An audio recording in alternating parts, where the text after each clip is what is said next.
shout out to my team at the C0VID Hospital. We have the first recovered case of the coronavirus. Hip hip! Hooray! Good day again, people.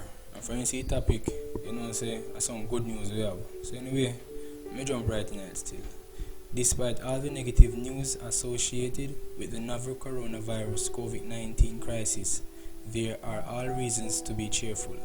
A positive story embarked this week when it was announced that the Jamaican recorded its first patient recovery from the deceased.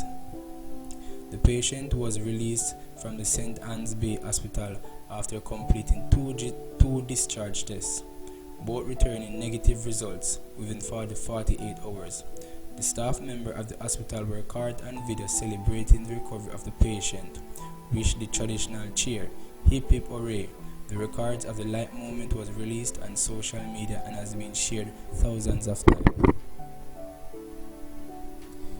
It caught the attention of the Prime Minister Andrew Holiness, who is in a social media post on Wednesday commended the staff member of the hospital for their energy and spirit.